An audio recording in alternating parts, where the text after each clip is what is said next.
Money FM 89.3, the best of Saturday mornings. International News Review. Time for our International News Review with Steve Okun. Steve Okun, we're going to kick this off with a question from our listener. It's Ian who says, Steve, who is Angie Sinha? Good or bad for Singapore? Over to you.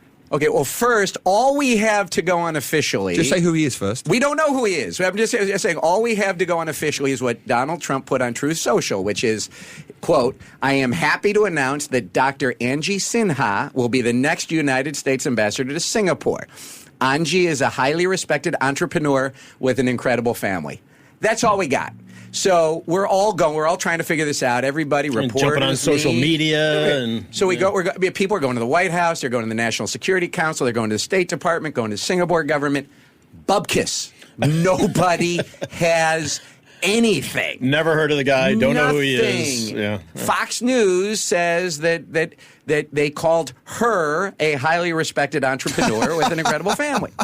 Okay, so now you remember my background long time ago, but when I was in the White House counsel's office, I did vetting, and which is where you examine and appraise potential nominees, and I got trained by a naval intelligence officer on how to do this stuff. So I'm like, all right, I'm using my White House counsel experience to try and figure out who this person is. So what do? You follow the money. First place you go. So I Google campaign contributions. I see somebody named Angie Sinha has done a couple, not many, which is kind of odd. A couple, like what, $3,000-$4,000 worth? Not even. Like no, Angie Sinha had like 4 for minimal money, but there was addresses for New York and Florida for this person. Okay, so now you Google Angie Sinha, New York, Florida, and now you come up with somebody named Anjani Sinha, who's an orthopedic doctor in Florida, in New York.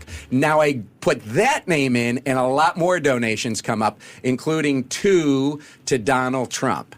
Now I think I got the guy. I think it's a guy. I think it's a doctor. I think I'm on the right track. So now I Google his name, wife, and children. Now you get his wife is also a doctor, and the daughter has a very impressive background. Now I'm going, okay, I think I got him, because he said all I got to go on with Trump is highly respected entrepreneur with an incredible family. This guy does have an incredible family.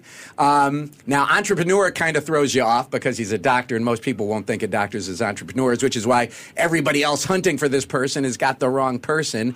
And so now I go, I got it. And I go to my friend in New York, who's a big Trumper, friend of mine from law school, big donor, and I'm going, do you know him? And he's like, no, but I'm going back and forth. I'm like, oh, wait, guy's the same age as Trump. He's from Florida and New York. Trump is from Florida and New York. Must be Trump's friend. So, okay, now I'm confident enough to go out in public that I got the right guy. So I go out with it. And so what we know is we've got a 76-year-old orthopedic surgeon or orthopedic doctor from Florida who we since find out, a reporter from The Atlantic sends me a note, that he is a member of Trump International. So he's a golfer, too.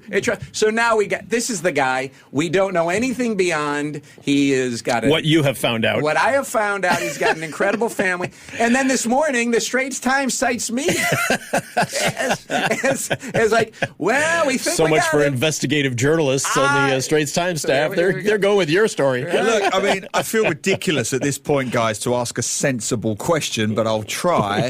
Does this man have any international relations, diplomacy, foreign affairs experience at all? And does it even matter? We don't know. The odds are, if he has it, it's minimal, because something would have come. I mean, literally, there is nothing on this guy on the internet. I found the one photo that you can find of him, and I got that by Googling him and his wife. So he has literally no social media presence at all. We do know he accepts Aetna, so if you're going to use him as a doctor, he accepts Aetna for insurance. We got that much. So the odds are no. Now, I'll tell you, Neil, that one of the things that is the most important quality an ambassador can bring that you look for, can he get the president on the phone? Because if the ambassador can get the president on the phone, odds are he is going to be an effective ambassador. And maybe this guy can get the ambassador on the phone. No one believed the last ambassador here could do that, even though he said he could, right? We didn't believe that. But I think this guy might be able to get the president on the phone, so he might be an effective ambassador. Is that enough? I mean, we've had many ambassadors from New Zealand, the UK, who else? Mexico. We've had plenty of guys on. Australia coming up, Hungary a few weeks ago. Steve, their workload is almost 24/7. You look at their diary, they're booked out weeks, months in advance. You know, they do not underestimate the value of soft power. They are at events from the moment they rise to the moment they go to sleep, working with and for their government and the Singapore government as well. Is this guy realistically going to do all of these things if he sounds like he's just a semi-retired golf partner of Donald Trump? Well, first of all, in no offense, and there are a lot of great ambassadors and high commissioners, it's not the United States. The United States has the influence. The United States has the soft power. Taylor Swift, Lady Gaga coming, Hamilton. Oh, it's here. Okay? But they don't need a 76-year-old doctor to get Lady Gaga here. But you don't need the work of the ambassador here is somewhat different because those other countries are battling for getting attention. They're battling for it, and the United States has it. So if you are influential, if you can get to the White House and you can get to the president, that in a way is much more important than doing all these ribbon cuttings and all the other things that ambassadors do, and which is important for them. I'm not downgrading it, but I'm just saying, I'm not saying this person, because he is a 76-year-old orthopedic with apparently no diplomatic experience, it doesn't mean, and it doesn't mean he'll be good, it doesn't mean he will be bad either. Well, and the diplomatic experience is not necessary for this job. For these political appointees who are ambassadors, none of our recent ambassadors have had political experience, right? But it surely international would help experience when other countries do. Yeah. And the reason I say that, Steve, on this show, I'm not speaking out of school, you were publicly critical of the previous incumbent of the role. Yes. I mean, the podcast is out there for people to listen to. No, I'm saying you can be bad. You can be bad as an ambassador, but you can be.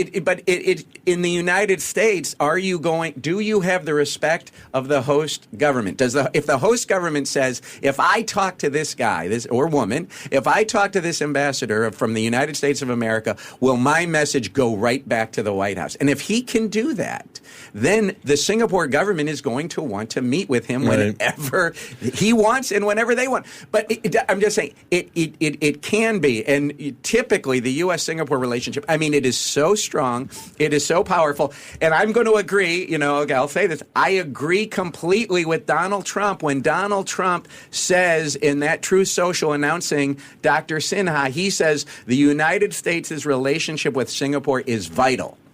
And if Donald Trump says that when he is talking about this ambassador, that is a very good sign. And the other thing is, and I think I can speak on behalf of every American in Singapore, I'll go and say this, we want this person to succeed. We want the ambassador to be effective and great. And we will do everything he can to be effective. And we hope that we don't get an inspector general report on him like we got on the last one of how bad he was doing in terms of certain aspects of the job. So no, but Neil, it is the fact that this name has been out there for about 72 hours now, and I am the only person who has figured out who he is. Who has figured out, or at least has said publicly who he is. That is very odd, Neil. I'm not gonna say this is not okay. Not that we don't trust you and believe in you, Steve, but that's pretty odd that you're the guy that's come up with it. I'll also say though, but because I said it on Thursday morning and been very public on it, and no one has said I was wrong. I also take this as a good sign that I was right, because somebody would have said, "Man, you're an idiot." Right? But I got to push back slightly on behalf of the international diplomatic community, because you're making it sound like almost if anybody could be there as long as they've got the bat phone to Donald Trump. I mean, literally an avatar could be there. Isn't that not just a little bit? Come on, you're taking it a little bit too far. No, but I think he's been slightly disrespectful to the diplomatic community who work morning, noon, and night to build relationships between two countries. And you're saying anybody can be there as long as they've got a connection to Trump. In the United States is different than every other country. Now, I would say maybe the United States and China, right? Those two countries have different relationships with every government in the world.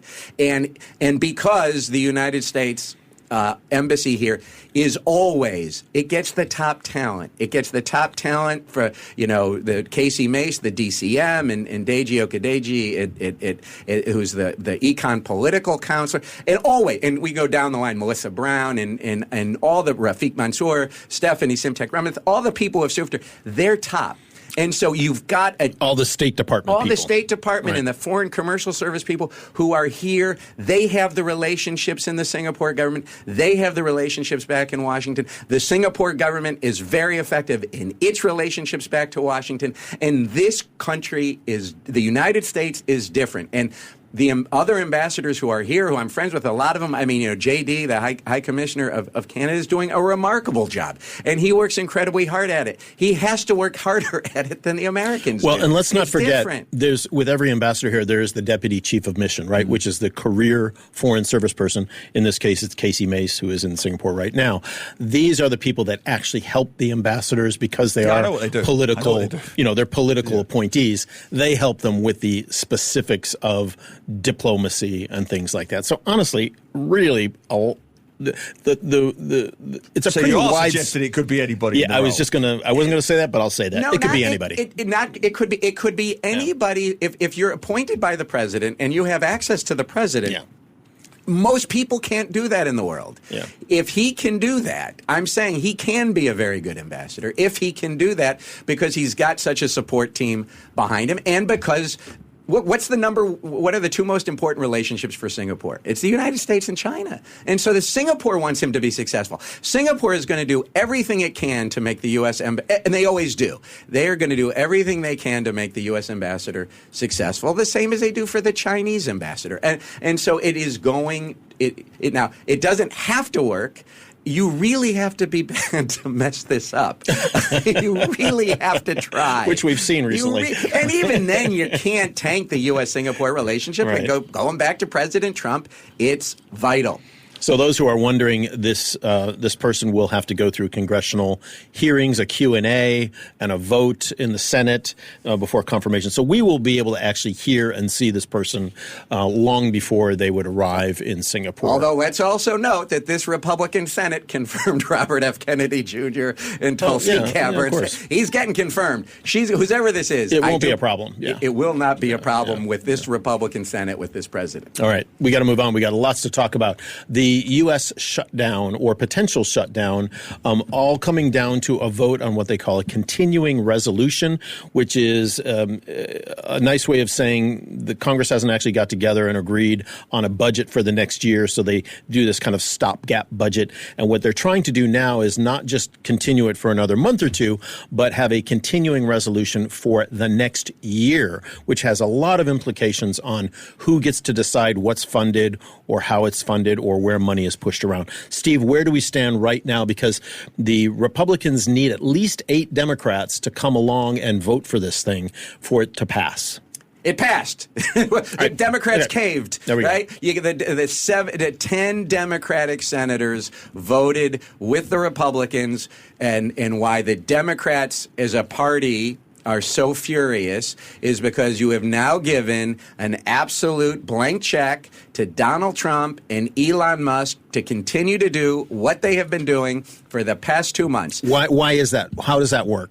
Well, because explain for the benefit of Singaporeans briefly what the shutdown or averted shutdown means. So Congress has the authority, only Congress has the authority to fund the government. That's how our system of checks and balances work. So Congress funds, and then the executive gets the money from the Congress. So the budget that the Congress had passed is running out. So the budget was going to end today. And so, therefore, unless the Congress passed a new budget or to continue the existing budget, the government would have shut down. It would have run out of money. And so there had to be a vote to fund the government. The Republicans in the House voted to fund the government at the existing level. Every Democrat except one in the House voted against this because the Democrats were saying that what Donald Trump is doing, he's not following the budget. He's not spending the money we tell him to spend. He's shutting down things like USAID. He wants to shut down the education department. He's firing people that we have funded, left, center, and right. We are not going to give him any more money until he agrees to do what he is supposed to do. And so the Democrats in lockstep, but it doesn't work because the Republicans have control of the House. In the Senate, however, while the Republicans have a majority, you need 60 votes to pass anything in the Senate because of the filibuster rule. And so because the Republicans have 53 senators, one of whom said he was going to vote against it, which gets you to 52. 8 Democrats were going to have to vote for this continuing resolution, which would allow Donald Trump and Elon Musk to continue to do what they were doing. The progressives and a lot of the more aggressive Democrats were saying, you got to stand up to Trump. You have got to draw a line in the sand. We don't want the government to shut down. We know this is really going to hurt people. They are not going to be getting their checks. They're not going to be getting their welfare checks. They may not be getting their Social Security checks. They may not be getting health insurance. But you know what? We have got to draw the line. And unless Trump agrees to do what he said he's supposed to do under the law, we're not going to fund it. And yet 10 Democrats voted with Trump and Musk, and people in the Democratic Party are furious at it. Why? Why did they do that? Because they were afraid that they were going to be blamed for all the bad things, and there are a lot of bad things that come with a government shutdown, and the Republicans and Donald Trump in particular were calling this the Schumer shutdown. Now, Chuck Schumer is the Democratic leader of the Senate, so the Senate minority leader, and they were going to say if Schumer couldn't get 7 votes or 8 votes, that it was going to be Schumer's fault that the government shut down, and that everybody would blame the Democrats, and so the Democrats were Schumer in particular, not the Democrats. So put this on Schumer's head. Schumer said, 1, it's a bad thing to shut down the government. People will be hurt. I don't want to have to do this. 2, I also will take political blame. So Schumer's analysis was political blame, substantive blame, all come on the Democrats, better to fund it. Most people in the Democratic Party disagree with Chuck Schumer.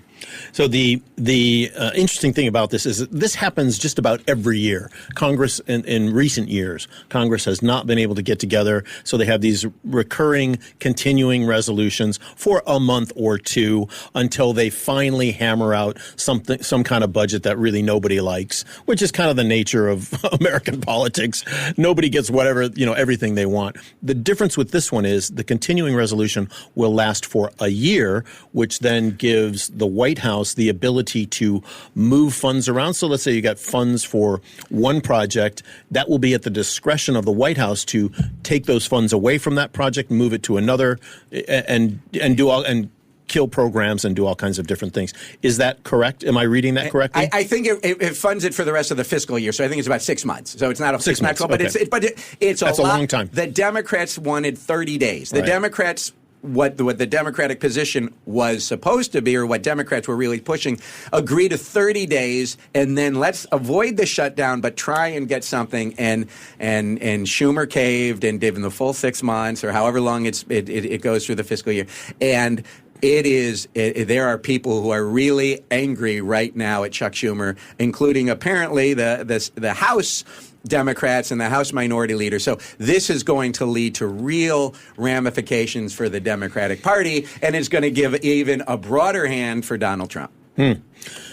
It's a big one. Okay, we got to move on. We're going to go to our final story of the day, which is the baby wombat snatching U.S. hunting influencer. Wow, I've never said that sentence on radio before. Has departed Australia. This person, Sam Jones, was videotaped at night taking a baby wombat from its mother and holding it up to the camera, walking away as the baby wombat and the mother are both screaming out, stop it. And she has gone back to the States now, killed her social media accounts, has had death threats. It's a big thing. And it even got the Australian government involved. Well, first of all, this woman is just Can I say? All right, I'll Don't use bad language. Well, let me use bad language. It is incredulous what she is now saying, because if you watch the video of her picking up the baby wombat and then parading it around and laughing about it and taking it back to the car and going, ooh, the mommy's coming, who's really kind of pissed off and angry. I better get rid of this thing. And now she's getting death threats against her. She now says, her claim now is, she says, we found the mother and a Joey on the road, not moving. I was extremely concerned. As wombats are so often hit on the Australian roads, I stopped to ensure they got off the road safely and didn't get hit. That is the worst spin ever. Oh, it's because you can see it on the video. Exactly. Yeah. I was concerned it may have been sick or injured. Oh, jeez. So that's what she. And now, then what does she do? Now she goes on the attack, right? And what does she say? She says, "Oh, you Aussies are concerned about this baby wombat. What about the 90 million kangaroos and wallabies you are slaughtering for the past 20 years?" Yeah, they're not endangered, number one. No. There are rules and laws that allow that to happen. Farmers are allowed to do it because they're seen as, in inverted commas, pests who eat the livestock. And wombats are considered endangered in parts of Australia. It's apples and oranges. I'm saying No, I know, that I'm I'm talking about what context. this influence. She's on the attack, and she says, instead of attacking me, I think you need to take a closer look. Or she says, I implore you to take a good, hard look at what is currently being done in Australia surrounding the real issues it faces and the lack of power for tens of thousands of Aussies. So now she's going on about Aboriginal relations. It is just... This woman gives influencers, if you don't have a bad enough name as an influencer, we've got to get that word out of the dictionary. But as someone who's in geopolitics, and we're in the media, we're all political junkies, you've got to love a straight-talking politician. And that's one thing the Australians do really well. The Australian Prime Minister, Anthony Albanese, said, take a baby crocodile from its mother and see how you go there. I love that. Direct, to the point, funny, witty, good stuff from the Australian Prime Minister, Steve. I wouldn't go witty. But I thought it was funny. It made me laugh.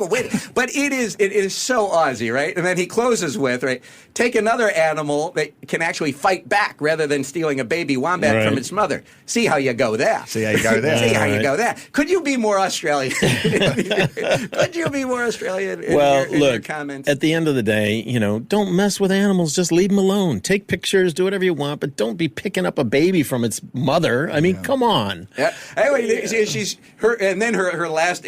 So she took down her old social media feed. She puts up a new Instagram, and then she posts on that, and she says her question: am I a villain? Things, dear reader, are not as they seem. Oh, brother. Things are exactly as they seem. Oh, exactly. Over holding a wombat, thousands threaten my life. Now, I agree, we shouldn't be threatening her life, but we should be ridiculing her. Yeah. I mean, can either of you answer a genuine question? What is a hunting influencer? I'm guessing they literally just take photos and videos of them shooting things? Is holding up dead animals? Is that what they do? I literally have no idea. I didn't know there was such a thing. If anybody out there is a hunting influencer, let us know. A U.S. hunting influencer. Sure, Donald Trump Jr. is a hunting influence. We'll see. All right, Steve, we got to go, but thanks for that. To listen to more great interviews, download our podcasts at audio.sg or download the audio app. That's AWEDIO, audio at the App Store and Google Play.